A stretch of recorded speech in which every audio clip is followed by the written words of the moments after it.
What's up, and welcome to another episode of the Grindline Podcast. You're listening to episode 259. I am your host, Greg. I am here tonight with the guys from the Hockeytown West podcast, Brandon and Nick. We're going to talk a little bit of Griffins. Brandon, Nick, how you guys doing tonight? Good, Greg. How are you? It's been a week, man. Everyone in my house is finally not sick. We're all okay now. So Red Wings are winning. We're not sick. LA Kings are up now 2-0 on the Lightning, so that's good news. And life is good. Nick, how you doing? Life was good. Had the day off today and just kind of snowed in with all the snow that we're getting. So Yeah, me and Brandon were talking about it before I hit record. It was supposed to snow here today. I'm in the Metro Detroitish area. It's been pouring all day, and it's supposed to turn to ice overnight and then snow. We'll see how that works out. But luckily, I work from home and don't have to go anywhere. I can choose not to drive. I can go in the office. It's absolutely not happening tomorrow. But I got the guys from Hockeytown West on tonight to talk a little bit of Griffins. We're reaching a point in the season where we're going to be coming up on the All-Star break. The team has a few days off. We don't play again until tomorrow, so we've had a couple days off now. But I kind of wanted to get an update on prospects because the closer we get to the trade deadline, the more likely it is we're probably going to see some of these guys make their way to Detroit. We're thinking that Simon Edvinsson should get a full-time spot around the trade deadline. Guys like Jonathan Berggren might get a full-time call-up after being yanked around back and forth for a while. But off the top, I want to talk a little bit of Red Wings. The Red Wings are now on a 3-game win streak, beating the San Jose Sharks, the LA Kings, and the Anaheim Ducks. And I guess I just wanted to do my takeaway from it is that it's been mostly solid hockey. I mean, if you guys watch the games, and I'm sure you have, like the first period, they're back to kind of maybe the first period being a little bit slow. But the one thing that's really stood out is one of the goaltenders of the week in Alex Lyon, who has a 259 goals against, above 900 save percentage, which you couldn't say for our other goaltenders. But it's been just, to me, past lapses in the first period, it's been solid hockey. And when there are missteps, and what I talked about previously is that you needed a goaltender who could step up and cover up for the defensive lapses. And Alex Lyon is looking like he could be that guy after he helped carry Florida to the playoffs last season. Yeah, I completely agree. I mean, Lyon has stepped up in such a big way for this team. I don't know where we'd be without him right now. Like, just like looking at our other options, it's kind of terrifying.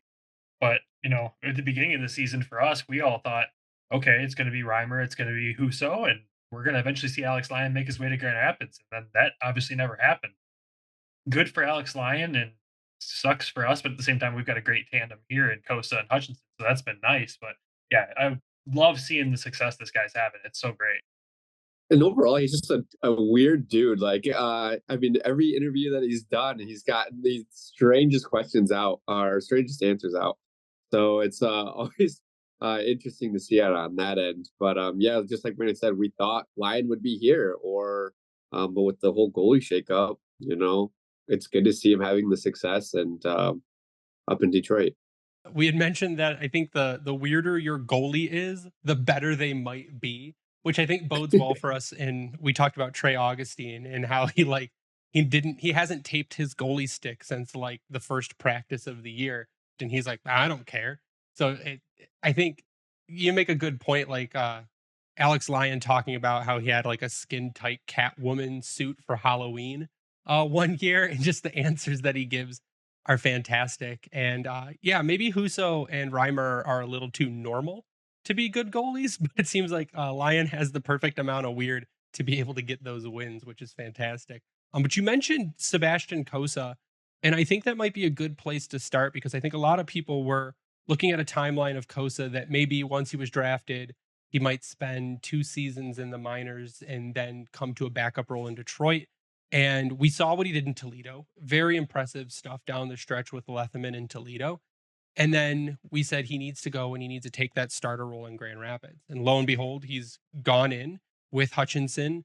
And from what I've seen, and the stats may not 100% reflect it, is that he's been consistent. He's worked on his game. It looks like he's stepped up in big pressure moments and that the development is happening, but maybe a little slower than people were hoping it would. What's your take on it? Yeah, it's definitely slower than I think everyone thought it was going to be. Especially with goalies are strange. Goalies are strange characters across the board. We figured it would take some time after we saw, he got 2 games in with Grand Rapids last year, on an emergency call up essentially, and he was just thrown into action, and he got his first win in his first game against a good Milwaukee team, and then went down to Chicago and got absolutely lit up. And those are the stats that everyone, of course, grabs when they talk about Sebastian Cossa. Oh, his first year in the AHL, 2 games got sent down and like 7 goals against. Unrealistic statistics there. But like you said, in Toledo, he really found his game, did a great job. The goalie room there was one of the best goalie rooms we've ever heard of between him and Lethman. They got along so great. They just built each other up. I mean, eventually just became two of the best goalies in the ECHL last year. And then Sebastian obviously gets this call to Grand Rapids this year, and you're hoping he does take that starter spot. It is still quite split between him and Hutchinson, but what we've seen is the consistency in his game, especially the first half of the season so far. He's had a really inconsistent team in front of him. The team is still trying to figure out who each other are, where they're going to be, and what they're going to do. So as he's had to adjust to that himself, he has come up and made some big, big saves that have definitely stolen a couple games for this team. And I think as he continues on, he'll get to that point where he's stealing more. I want to say though, I don't think we see him in that backup role in Detroit at the beginning of next season. I think we see him as a starter in Grand Rapids officially next season. So it is going to again take a little longer than everybody hoped. Costa was drafted, and they knew the scouts just said he was raw. He needed time to develop. And so, with the Wings putting him in Toledo, they were able to keep an eye on him. Toledo's not that far from Detroit. They were able to keep an eye on him. He rotated last year with John Lethman as starter backup. Waddy really split those two guys in that starting role. This year, bringing him up, this is his first full year in the AHL, and so he needs that time of getting those reps in. He last year, Dan Watson's system allowed a lot of breakaways. He was able to stand tall on a lot of those breakaways and stop a lot of them. So he's gaining those skills there in Toledo. This year, he's really refining his game here in Grand Rapids. I think next year you see him take more of that starting role from Hutchinson if Hutchinson's still here next year, and then possibly seeing being called up in Detroit the year after. I mean, you're seeing Wallstat being pulled up this week with into the NHL, and then also Askarov got pulled up, and this is both their second years into the AHL. So it's just having that patience with Kosa to see him moving up to that next step, and he's progressing well with the Griffins at the moment. Yeah, I think you bring up a good point, Brandon, and it's kind of like the situation I feel like the Wings had last season is you've got a whole new group of guys. The Grand Rapids roster saw a ton of turnover. You got a bunch of prospects that came in. You bringing Kosa into a new league. I mean, it's a AHL and ECHL is a pretty big difference. It's a huge skill step for him, and it's learning to just adapt to being faster. But again, with brand new defensemen in front of you, brand new forwards in front of you, the forwards and defensemen are learning to work together. Throw a new coach in on top of that with a new system and new scheme. I feel like it's what Detroit went through last season, where you bring in Lalone and then you fill the roster with 6 new guys, and everyone just needs time to gel, needs time to work together. And now at 31 games in, the Griffins are 14-13 on a 5 game win streak. Do you think this is kind of where they start to hit their stride?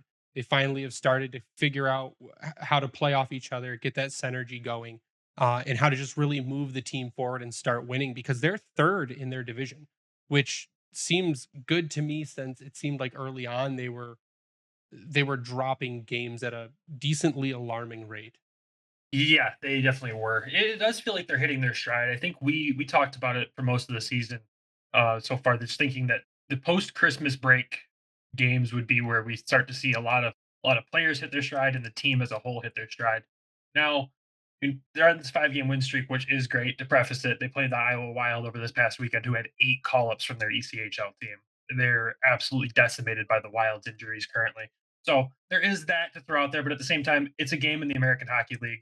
Doesn't matter who's on the ice; it's going to be a tough game. And to go in there in their barn and steal 2 games like that with Wallstead starting both of those games, the Griffins lit them up for 8 total goals that weekend. And that's the offense we've been lacking this whole time. And it was very spread out. It wasn't just Berggren getting goals. It wasn't just Zarnik getting goals. It was across the roster. So it does really feel like we're hitting our stride. And I think you're going to see a lot of these players that people are wondering for some reason if they're a bust or not already in their first season. You're going to see a lot of these guys just go for it, I think. And I think the being third in this weird division, the Central Division in the AHL is the most strange one out of all of them. I mean, there's times in the season where the point differential between second and last is 2 points. It happens all the time. It's the tightest division in the American hockey. So to be where we're at right now, I think we're in a good spot. Things should start moving up. It takes we watched Simon last year, and it took him about half the season to be able to really get into the flow of North American ice and the structure and how fast the AHL is. And so, like, seeing a lot of these prospects come over, Wallander, Kasper, I mean, it's gonna take him some time. A little bit with Tuomisto, just not as long based off of him playing in Denver for those 2 years. But we knew with Dan Watson coming in, new structure, there was a huge turnover in roster. I mean, I was looking at the plus minus for last year and this year with the teams. I mean, we had this year already we've got 10 players in the minus currently, but we have 12 in the positive. Where last year it was the exact flip. We had 36 in the negative. So I mean, it's a huge improvement to have Dan Watson playing the style that he has in Grand Rapids, and getting those North American guys coming in, and then also gelling with the veterans that we brought in, like Brogan Rafferty and Didier and Nolan Stevens, Zach Aston Reese. I mean, these are all new players for this team to have. Yeah, let's look it up. I am a known, I guess, plus minus hater. It's okay maybe as a team stat. It kind of sucks as an individual stat, but when you find an outlier, I think it's something to really look at. And one of the things that Ryan wanted to bring up is kind of similar what he calls what the fuck moments that are happening to defense in Grand Rapids that are kind of the same thing that's happening in Detroit where it just seems like defensive lapses. But the one guy that is just the absolute outlier, and I think a dude who could, again, if Edvinsson is not the only defenseman to come up at the trade deadline, Albert Johansson seems like a defensive freak, is what it looks like. If you look at the team, he is a plus 13. To me, that seems crazy. Now I knew he was more of a defensive defenseman, but it really seems like he does have an offensive touch. He's got decent numbers: 3 goals, 9 assists, 12 points through 25 games, and a plus 13, which is the thing that really sticks out to me. So I feel like if the Red Wings are looking at it like how do we improve our defense without having to spend assets, I think you could gain assets by trading maybe a guy like Oli Mata, or trying to figure out some way to trade the Jeff Petry contract and bringing in a guy like Albert Johansson and improving the defense there. Like, are the numbers deceiving, or has Johansson really developed that well defensively? They're definitely not deceiving. He has developed, especially this year. I think he's taken a completely new step in his development. And I'm a big Albert Johansson guy. Like, I know the moment Simon Edvinsson gets that permanent call up that he's going to be the go-to guy in Grand Rapids. Depends on who else is going to follow him. But the way he plays the game, I think he analyzes it extremely well. He puts himself in really good positions. Now, offensively, too, we're starting to see this, which we didn't see much of last season. We're starting to see this brand new player that can defend like any other player, but also at the same time create these scoring opportunities. He had an assist on Carter Mazur's goal on, I think, Saturday. It was an incredible, almost no look pass that he just knew exactly where everyone around him was, put the puck right on Mazur's stick, and Mazur had nothing to do nothing to score that goal. But Johansson's just getting better and better with each game. And I think that moment that Simon's gone, I think it's only going to help him grow more because he's going to get that first line defensive minutes. For a while we saw him paired with Simon Edvinsson. Dan Watson and the coaches have split that up now. And we've seen, Simon Edvinsson and Tuomisto together, and then it's usually Johansson and Brogan Rafferty together. So it's just seeing him be able to lead that line with a veteran. It's been great. It's helped too. He's been paired with more of the Berggren, Mazur, Sarnik. So those guys have been helping on that end as well, and probably it's given him a lot more space to be able to work with. Because the other teams are pinpointing more on those guys because they don't see the offense coming from on the D end. But Johansson, I mean, he's been able to get out of Simon's shadow and to really, make those plays on the offensive end. So I mean, last year he played the full year. Really, this year he's picking up. We're at that Christmas break time right now. I foresee this to continue his play developing even more. And it helps too with the coaches that we have. Dan Watson played defense. Brian Lashoff played defense. So a lot of that is helping our defensive end and our prospects getting that development that they need. So I could foresee Johansson being moved up um, a lot sooner than what we thought, especially with Eisenman keying in on him too. Yeah, I think they had said last season that if Johansson wasn't hurt when Edvinsson was called up, Johansson would have got the call instead of Edvinsson to Detroit. And I think that's probably just because he came in as more of a polished player. But he is that more defensive presence as to where Edvinsson had all the tools, but had all the tools and probably a higher ceiling, but had to put them all together on North American ice. And Johansson was probably would have came in, and there would have been less, I guess, worry about him making a big mistake and causing a game.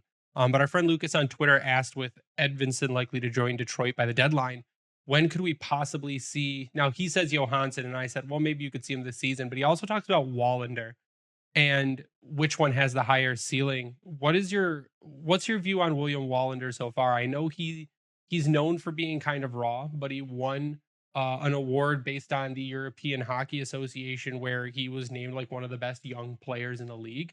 And when he was drafted, it was more, this guy's got all the tools, kind of like Edvinsson, got all the tools, but it's how is he going to put them together? What kind of player is he going to become? Can he develop in the long run to reach his ceiling? But what have you seen from William Wallander so far? His game is intriguing to me. I think he definitely he's raw. He's definitely got a lot of development to still do, but at the same time, he's obviously it's first year in the AHL. He's got time. And with how many good guys are ahead of him in the depth chart, he's got even more time to develop. We want to see him really take that next step, hopefully, at this time of the season. I hope we see, just a little bit more offense out of him. Defensively, he's sound. He makes really smart plays. He doesn't make a lot of mistakes. He's not a guy that's going to take dumb penalties. And I feel like when you're talking overall, just like the next guy after, a Johansson or an Edvinsson getting called up, it's really between him and Tuomisto right now. Tuomisto is kind of coming and blowing the doors down of this team, and he's close in my eyes. It might be a hot take, but close to jumping Wallander at this point. Yeah, Tuomisto had a really weird, I feel like, path to the AHL, where he went to college. Didn't he go back to like Liga, came back over, now playing in the AHL? And he's one that really looked good in development camp. That was the one thing, is where Tuomisto really showed that maybe that skill's there. He's got a hell of a shot from the point, and it's fast and it comes off quickly. We needed another right shot defenseman in the pipeline that might be able to pan out. And for a while, we thought, well, maybe it's a lost prospect. But it seems you've mentioned him more than once, which makes me think that there is something there with him. Yeah, I definitely think there is. I mean, we were wondering where he was at the beginning of the season. He didn't start until what? How many games does he have on the season now? Probably 14. He started. We believe he was injured. 11. 11. So we believe he was injured at the beginning of the season, but of course, these teams don't release any injury details. We don't know. Then he was sent down to Toledo and played 5 games down there and absolutely tore it up with 6 points, 4 goals, and 2 assists in those 5 games.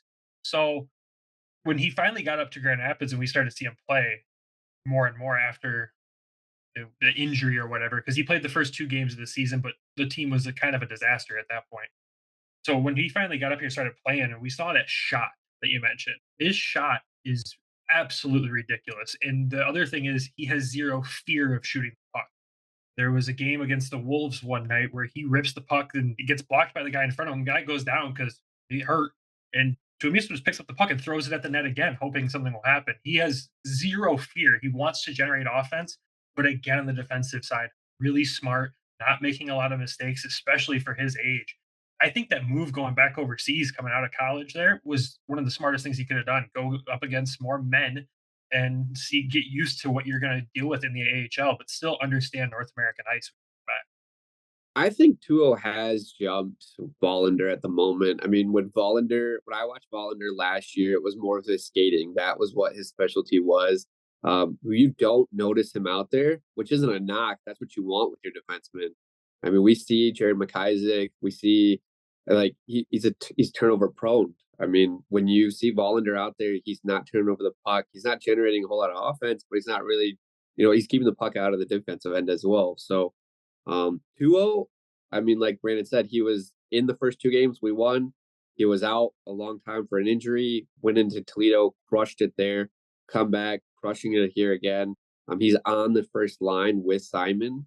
Two huge defensemen. I mean, I think 2-0 is like 6'2", 6'3", and he's tearing it up as well. I think his development path was a little bit odd of coming from La Liga, then coming to over to play college, and then going back.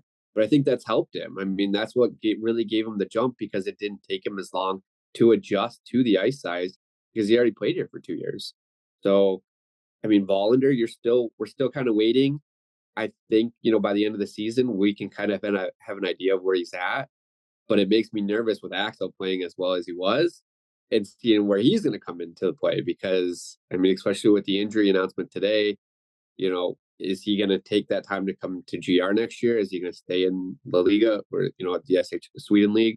Where are our defenseman prospects going to line up now? And Steve's got some big choices to make with this. Yeah, because you've also got another guy in now. Probably will stay over in the SHL, but Anton Johansson, who also played for the Swedish team and is looking like he's rising up the ranks pretty quickly too. I fully believe that Axel Sandy Palika will come over next season, and he's a guy that we're known on the show for comparing him to Brian Rafalski. It's the same kind of skill set that you see in someone like Sandy Palika, and I think that he might be one they try and fast track because the offense is absolutely there. And if they could get him on North American ice, make sure the offense keeps up, work on that defense. Now, by no means is he bad defensively. He's a really responsible defenseman, but make sure that it all comes together on a smaller rink. I think he's a guy that they might want to come in sooner rather than later and slot him in on a second pair under Mo. Because if your top pair if Mo Sider's on your top and Sandy Palika's on your second pair, that could be an absolutely lethal combo. But I want to kind of move on to forwards and a little bit of offense in guys like Amadeus Lombardi, who it's his first season in the AHL, and Cross Hanas, who had a pretty nasty injury last season but seems to be back full time this season. It seems like the offense has fallen off a bit for Cross Hanas, and that the offense hasn't fully caught up for Amadeus Lombardi.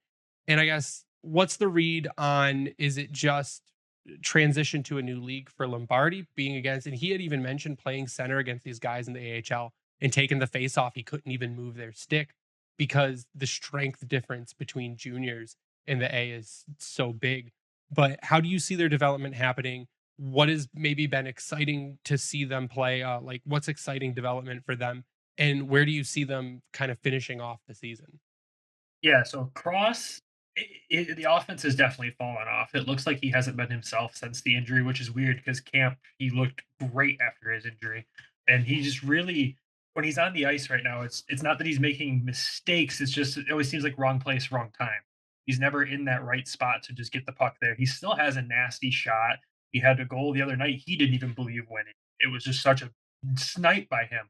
So I know he's frustrated with it. He's mentioned it in his pressers. He's trying to figure out his game. I think there's a big mental side to it right now, and hopefully he can figure it out. But it is a concern, definitely. And on the other side, Amadeus Lombardi, the kid skates like the wind, but the strength piece is definitely an issue right now. And Dan Watson said it too. He's going to take a couple years of seasoning. This is not, someone we're thinking NHL in the next 2 to 3 years. Maybe he's going to be here for a minute. But at the same time, if we can turn him into what he was in Flint with some more development time, he's going to be a special player. He's already a takeaway pro. He's able to pick the pocket of almost any player around him. And with his skating ability, he draws penalties left and right too. If he can figure out the offense piece a little bit more and then get his size up, he's going to be a special player. Yeah, people have said they're impressed by his they saw the offense, but they didn't see previously the two-way game that he has. It looks like he's become a 200-foot center. Some of his defensive play has looked a little bit like Dylan Larkin, but again, he's 5'10", 165 pounds. So at the height and weight of a middle schooler, you're bound to get pushed around a little bit. Yeah.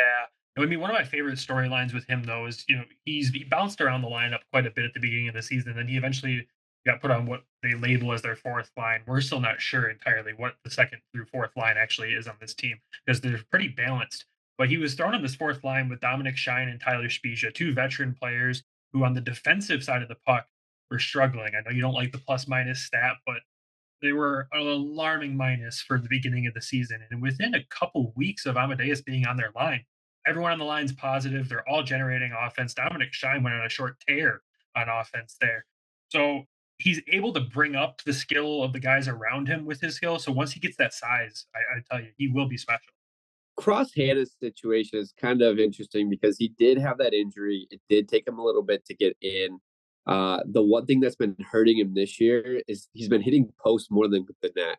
I mean, that's that's been the biggest thing. Is like if he was just an inch or two off, he would have a lot. He would have a lot more goals. Amadeus, I mean, I love the kid. I've followed him in Flint this year. He's small. That's the thing. Like once he gets his size, once he gets going, we saw in the beginning of the year he was playing a little bit more safe just to not make the mistakes. Now you're seeing him. He's going to the net more. He's getting more shots on net during each game. Once he gets that size, I think it'll be a lot better. The one thing that Brandon and I've been banging the table for is we want to see face-off stats, and that's how we can really judge how well our centers are playing. And to see, I mean, some of the other teams have them. We know the organization has them. We just haven't been able to get that stat to be able to really judge them. Amo's going to put it together. It's going to take him 3-4 years. He's 20 years old. I would say he's probably on the same path as like Joe Veleno. Took him a little bit, came from the O. He'll get there. He's going to be faster than Joe, but that's kind of my player comparison to him for the Wings. I was complaining about the lack of stats from AHL players. I think it was last week where I'm going on. I'm like, I can't find average time on ice. That is something they hide from us. Like that, it's a league, and they're tracking it.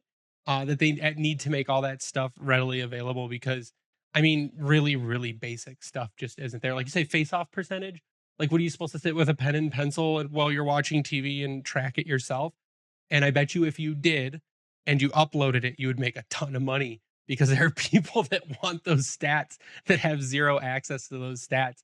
But I think if Amadeus Lombardi could pan out, and even if he comes in and his upside is a third line center, with the wheels that he has and the offensive ability he showed in Flint, if it can just bring it up to that level, and you get that in fourth round pick number 113, I mean, that's hands down a win. There's guys that are picked in the fourth round are a long shot to even make the NHL. But it seems like after he was drafted, he really picked it up because he was one of those guys that missed a year. I think he was one of the guys that missed a year because of COVID.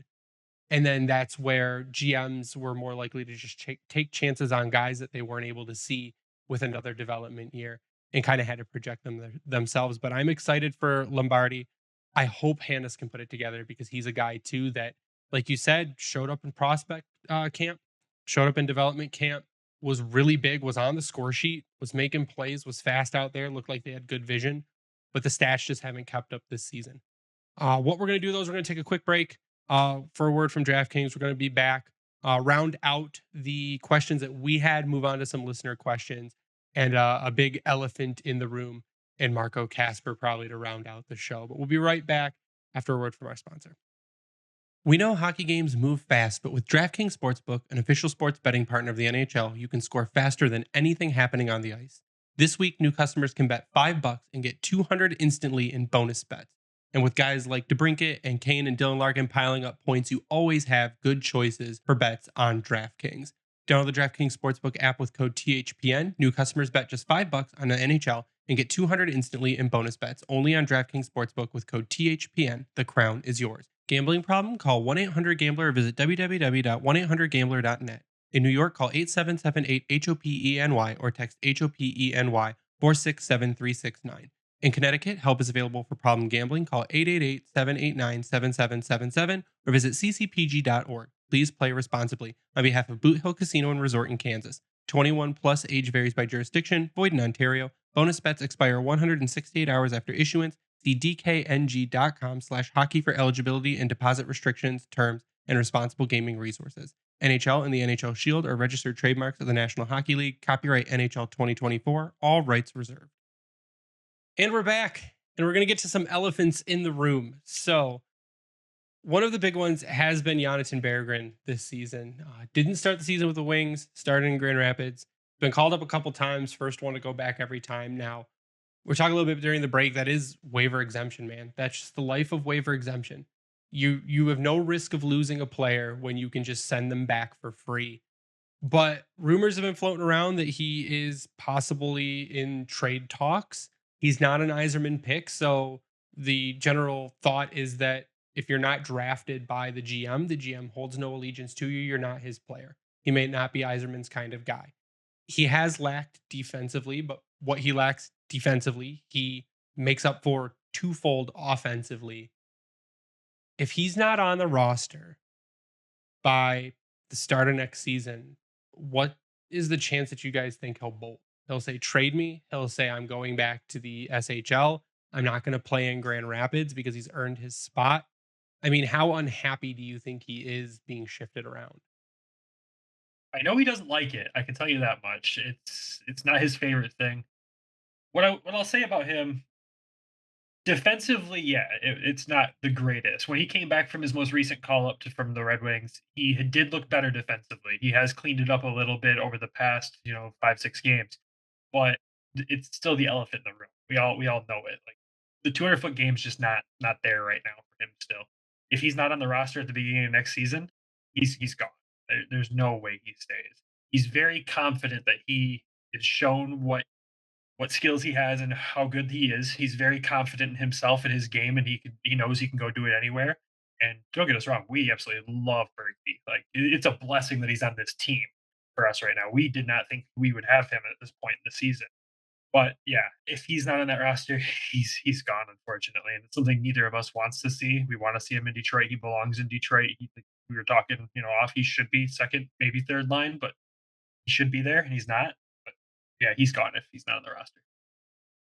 The nice thing that we see with Bergie though is that he's played a lot of games. He's not missed a whole lot with Grand Rapids. He's got 22 games out of the 29 there.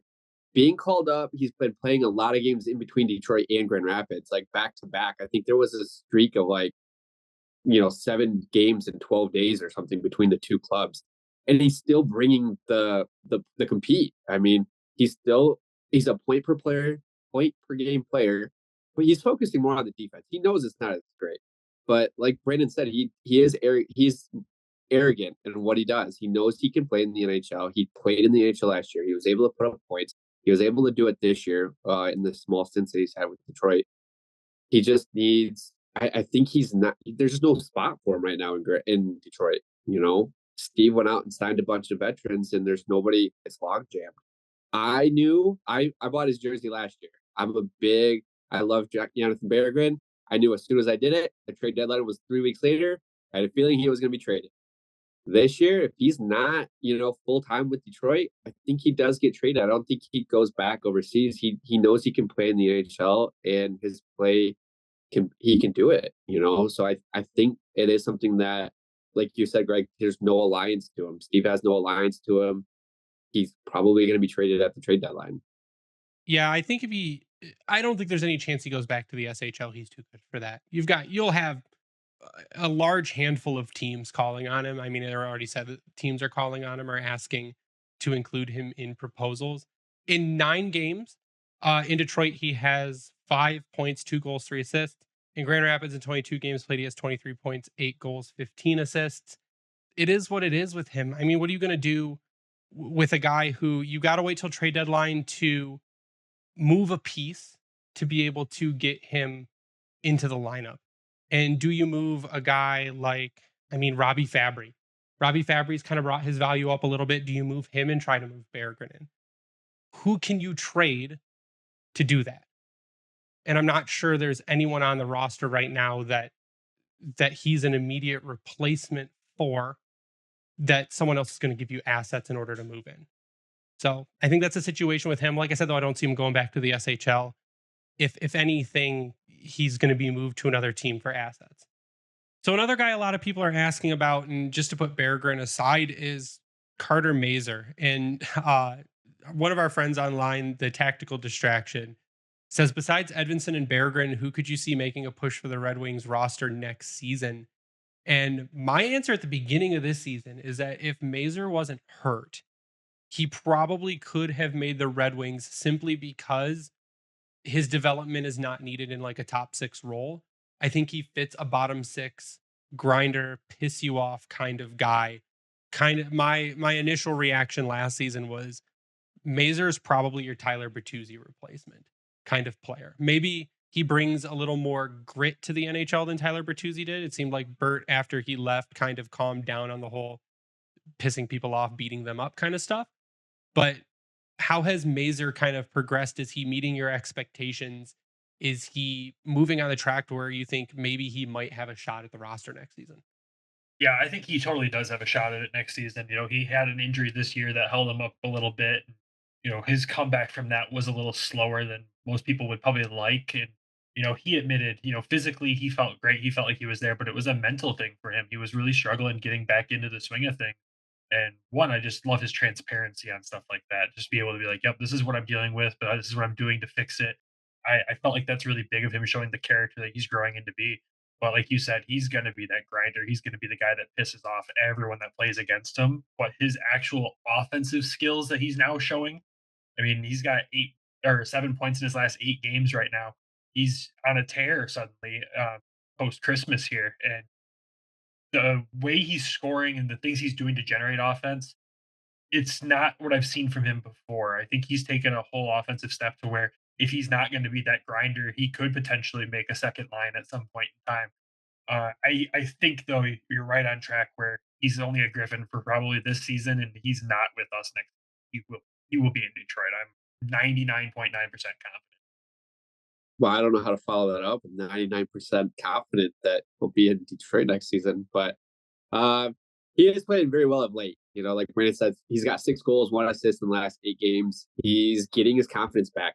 When we talked to Tyler on the last episode on our podcast, he said he needs the stat lines to boost his confidence. I mean, once he's there, he's in that groove. He's playing really well. I think he is that Tyler Bertuzzi, replacement for the Wings. Can I see him in a bottom 6? Yeah, but I could also see him in a top 6 role too, playing on the winger and getting those points, kind of like Tyler kind of started up with when he was here in Grand Rapids and then moving up to Detroit. So, I mean, I think he probably has the best outside chance of anybody if Bergie's not taking that role next year. So, Yeah, and don't get me wrong, I think that Mazur's upside is probably a second line winger. It's just that I think that playing him in a third line, bringing him into Detroit in a third line role or even a fourth line role is not going to hurt his development, because I think his development heavily relies on playing those hard minutes, playing tough hockey, going in, doing board battles, playing on the penalty kill, which is something that you could bring him in and give him fourth line minutes and third line minutes, especially with how Newsy doles minutes out. It's not your traditional first line, second line, third line, fourth line minutes wise, but it's the mix and matchups. And I think that when you put someone like Mazur against some of the tougher guys in the league, that's how you build his toughness, rather than putting him in dropping him in and we're saying, well, Nate Danielson, I don't want Nate Danielson in Detroit unless he's playing second line center, because that's how he's going to develop and that's how he is going to eventually be that guy. I wouldn't bring Danielson in a fourth line center role because I don't want him getting beat up. That's the other part of it. So I don't think there's any chance of Mazur getting beat up. More likely he's the dude doing the beating up. So I think that I would agree with you. I think outside chance, if you're bringing in a guy that's not named Edvinsson or Johansson, or Berggren, that Carter Mazur is that guy, in that he's shown I mean, in a short period of time, that his development has been like leaps and bounds kind of development, and he's really become a complete player. That's I think he's a lot of fun to watch simply because he plays that piss you off style game. He's super entertaining to watch, and we should point out too that post Christmas he took a jump and he's now on the first line and he's stayed there this whole time. Even with Zarnik and Berggren returning, it's kind of been a Mazur, Zarnik and Berggren line together, and that's been super fun for us to watch. And we were impressed with even just this offseason the size he was able to put on. I know he mentioned he loves to eat, and that's what the Wings told him to do: keep eating. And he his roommates with Amadeus Lombardi, who's apparently a very good cook. So with all of that said, Dangerous it pair. it's a dangerous path. Like, hopefully, he's learning the workout routine from Mazur at the same time. I hope that's he's giving him good food and he's learning the workouts. But yeah, he's a special player. He's going to be a Wings fan favorite for hopefully a long time, and I can't wait to see him or make that step.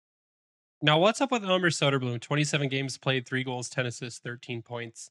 And very, very quiet on the Soderblom front. There's not been a lot of talk about him. Not a lot of excitement, at least online in the Red Wings sphere.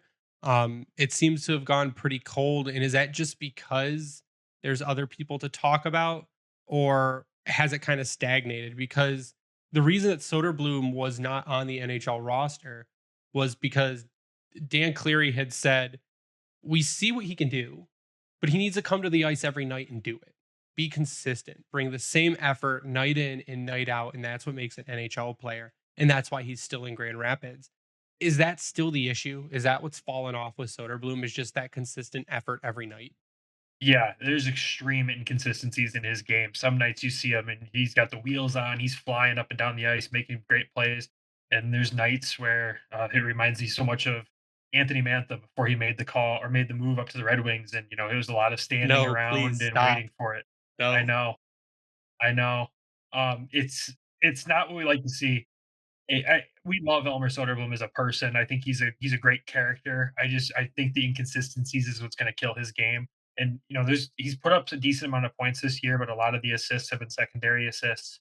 And he's only got 3 goals, and one of them was a simple tap in, and I'm pretty sure one of the other ones was an empty netter. So we're really hoping that something turns on here. And he was the first or second game of the season when we were at the game. He tried his between the legs move in front of the net like four He's times got in a great row. hands in tight. Like, it's something he's able to do. Yeah, he can do it, and he tried it like 4 times in a row and didn't get it. I think he got scolded when he went back to the bench because that was a power play in a tie game. But he's got the ability. It's just there's no oomph behind it. I don't know where he ends up landing, and obviously late round pick. Any production out of him is going to be great overall.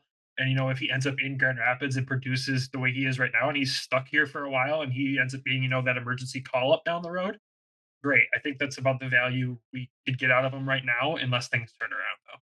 Yeah, Brandon makes a good point. Is like that first game, he did that in between the leg, trying to shoot it behind him like 4 or 5 times. It kept going. The crowd was into it, but there was no results there. So the biggest thing with Elmer that we've seen is there's just no there's no compete. It's exactly what Dan Cleary said. There's no consistency in his play. He just hasn't put it together. I know last season he was out quite a bit with an injury, so I don't know if it's something that we're waiting to see him come back, and this is about the time he starts hitting that stride. Right now, he's been playing more of that third line with Marco Kasper. So uh, I don't know if it's line mates, consistency. I mean, it's a bunch of stuff right now for Elmer. Just trying to put everything back together again and getting him going again. It's the same as last season, it looks like, for Elmer. Maybe it's less goals. So in Grand Rapids last season, 20 games played, 5 goals, 3 assists. This season, 27 games, 3 goals, 10 assists. So the playmaking has kind of swapped with the goal scoring.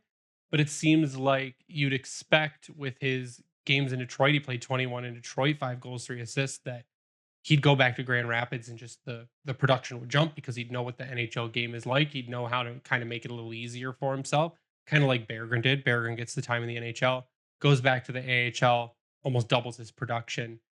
Elmer, and it's got to be just that piece of just being a consistent guy at the rink every night.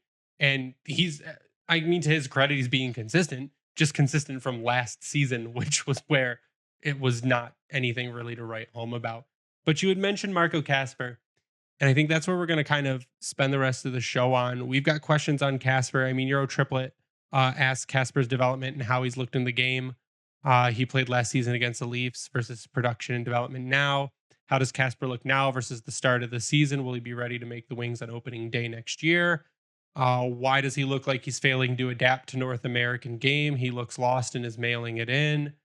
There's a lot of stuff on Marco Kasper, and to their point, they're right. I mean, he looked good in the game, the one game that he played last season where he broke his kneecap, which is extremely unfortunate. And I know that's not a crazy thing to generally have to come back from. Michael Rasmussen did it, maybe not to the same degree, but Marco's numbers have not really jumped off the page. And I mean, to me, he wasn't a guy you were really drafting to get a whole ton of scoring out of. You were drafting a defensively responsible, high physicality center, is what I felt like you were drafting in Marco Kasper, who's also very smart. He's a very smart player, high hockey IQ, but in 31 games played, has 3 goals, 11 assists, and is a -5. And again, plus minus, not the end all be all, not a super important stat, but for a guy that you wanted to be defensive and to be responsible, I feel like he should be on the positive side of it. So, what, in your eyes, what is going on with Marco Kasper? And is it just kind of a development and transition period? Or is it that he's working on a different part of his game? Oh man, where do I begin with this player? There's so many questions around him, and I get it because he got that one game with Detroit, and I've said it multiple times in our show. I hate that he got that one game. Yes, we got to see him in the NHL, but it raised the expectations of every fan through the roof, and thinking that yep, he's going to be here right away, and if he doesn't, he's not leading the Grand Rapids Griffins in scoring. He's a bust. Marco Kasper is still very much adjusting to North American ice. You can see it. He runs himself out of space quite a bit. In the last few games has been better and more consistent. We're starting to see assists pile up in consistent amounts. I think he's got an assist in 3 of the last 4 games at least, so he's getting points finally. He's gonna figure it out, but I don't think it's gonna be as fast as everyone would have liked, just based on that one game in Detroit. He's a fun player to watch. He's tried the Michigan at least once in Grand Rapids. He's an aggressive player. He likes to throw the body. He likes to poke at people, which the Griffins themselves have really dialed back from the poking and prodding after the whistle because that's something this team got in a lot of trouble with last year and took a lot of penalties. Simon Edvinsson was biggest prior to that. I mean, he was always taking the little dumb penalties afterwards, and that's just kind of how Ben Simon coached the team. Dan Watson is not about that. So they really dialed that back. But Kasper gets his licks in when he wants to, and generally gets under the skin of every player he's playing against. So he's still got that going for him. Defensively, yep, there's still gaps. Again, just running out of room on the ice to make the plays he wants to play. So as he adjusts, and I don't know what it'll look like for the rest of the season if he's going to make that full adjustment this year or not. We hope he is, but I think that's all it is. It's just a weird transition period for this kid. He will figure it out. So I hope everyone doesn't think he's a bust because he's definitely not. He's got tons of potential, but it's going to take maybe a little longer than we wanted. We have to remember he's 19 years old. This is his first. He's half the season through of Grand Rapids on North American ice. His last 5 games he's played, he's got 1 goal, 5 assists. So I mean, he's hitting that stride right after that Christmas break, which is right where we thought he would be at. And like Brandon said, he's the player that we thought we were going to have. And he's not that goal scorer. He's not. That's not what we drafted him for. It was to be responsible in the defensive end, and that's what he's been doing. I mean, we're not seeing huge turnovers. We're not seeing dump and chase kind of style from him. Like he's playing responsible hockey. Dan Watson's now put him on the power play with Amadeus. I believe it's the second line.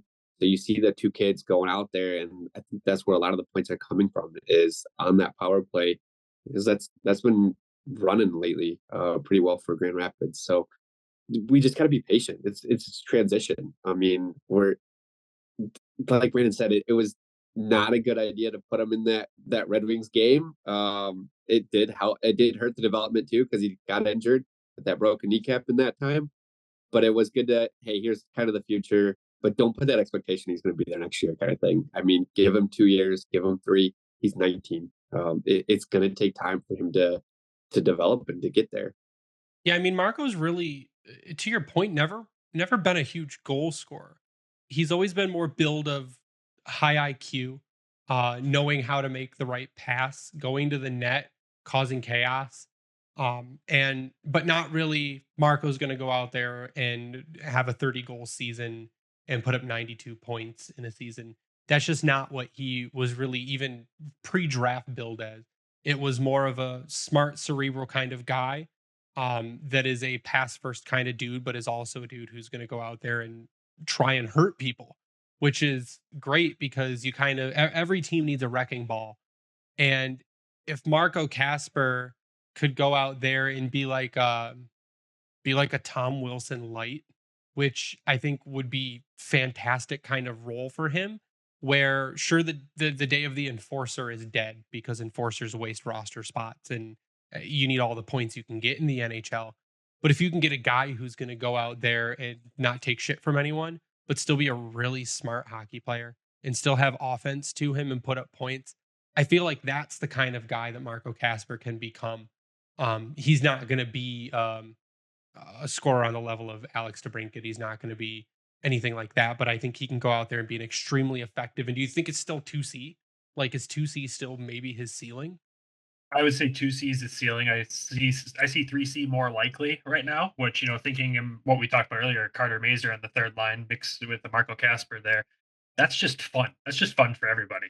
So, yeah, three C's where I think he'll end up, but 2C is definitely potential. Again, I can't. I always tell everyone I can't judge him entirely because I can't see his face-off stats. That's the one thing. If I could see those, then I'd be able to tell you a little more. But from what we see, 3C. So if Cross Hanas comes along and your third line is Carter Mazur, Marco Kasper, Cross Hanas, then you've got some lethal options there. Oh, that gets me so excited to think about if they all pan out exactly how they should. That would be such a fun line for the Red Wings. Oh my god. Oh yeah, I mean, we got Larkin as first center. We've got second. I would say it's more probably going to be Nate Danielson in that role, and then you see that. I mean, a little play on words, but you're going to see the grind line, that third line of Marco Casper, Carter Mazer. That would be the old school grind line right there. Yeah, I got high hopes for Casper still because you can't say like you said first full season in Grand Rapids. The adjustment period needs to be there. And again, with a new coach, with a new team, with new guys in a new system, all trying to work together. And like you said, after Christmas, it seems like it's picking up. 5 wins in a row. They can keep it rolling. Hopefully, they get into the playoffs this season and can make some noise because I think that's what we had hoped last season. Is we said they've got the team to make the playoffs, and then I feel like a lot of that was on Simon, and then the team kind of shit the bed and missed the playoffs. So I think Grand Rapids can do it this season. It's looking good. I want to thank you guys for joining me, Nick and Brandon from Hockeytown West. I'm going to give you guys a minute shout out your socials, what you guys got coming up, what you guys have done recently. It's your time. Floor, go for it. Oh, thanks, Greg. No, we appreciate you having us on here. All our socials, find us on everything at Hockeytown W Pod. That's the easiest way to find us. Instagram, Twitter, TikTok, you name it, we're on there. But, we're still new. We're under a year doing this. We sat down last year, midway through the Griffins' really bad season, and said, people want to know about these prospects that are here. We sit here and talk about hockey together all the time. Let's put a mic in front of us and see what happens. And we've been thrilled with what this podcast has grown to for us already in just under a year. And we just continue to keep growing and growing, and that's what we're super excited about. So thank you to you guys for giving us a platform to get more exposure. Thank you to everyone for listening. We appreciate it. And if you want to know more about the Grand Rapids Griffins and this hopeful playoff run we have, come on over and give the show a try.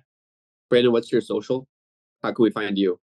How can you find me? It's Brandon GR Hockey. How can we find you? I am a GR Hockey Guy on Twitter and Instagram.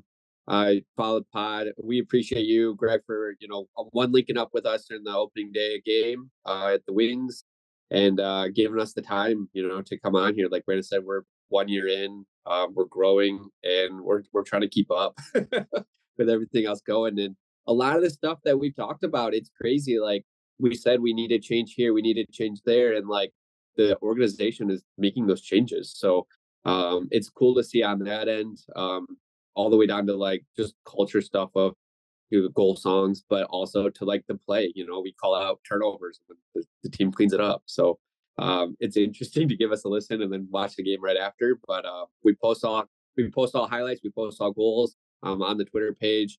So give us a like, give us a share, a follow. All of that helps us grow. Yeah, we've got the kind of same origin story. We started the podcast, I think we're on year 6 or 7, maybe. Started in the downturn of the Red Wings. So when shit went south, that's when we're like, you know what, we should start a podcast and all wallow in misery together. But yeah, I mean, we've done some of the same thing. Like you say, well, this needs to really be changed. And then you look a few games later and it's changed. So almost like they should be paying us to do this. But I like to give a shout out to the Hockey Podcast Network for hosting us, spreading our podcast around. Same with you guys. You guys are also on the Hockey Podcast Network at HockeyPodNet on Twitter. I think there are over 100 hockey podcasts now. So if you are looking for anything in particular, you can go there. You can find a podcast to listen to. It's a great time. I'll give a shout out to Vintage Detroit, which is the only place you should get your Detroit jerseys from and worked on. Buy up all that Adidas stuff before Fanatics comes in and ruins our lives. They've still got it. So you can go do that. And then you're going to see probably some Alex DeBrincat All-Star jerseys popping up now soon too. I haven't seen the design. Have they released the design for the All-Star jersey yet? I haven't seen anything. No. When it comes up, if it's not ugly, I might buy a DeBrincat All-Star jersey. They've had a track record. Last year was okay, but track record recently has been terrible. The All-Star jerseys have been horrible. But you can check out our merch on redbubble.com by searching the grind line. And you can go to our YouTube and sub to us, turn on notifications. You'll get notified whenever an episode goes live. Any new content that gets posted there. If anything happens during the week where it's big news, like breaking news, I'll do a separate video that's not on the podcast. Then we recap it when we do record an episode. But that's going to do it for us tonight. Again, thank you, Brandon. Thank you, Nick. Everyone go check out the Hockeytown West podcast. But I am Greg. You stay classy, Hockeytown.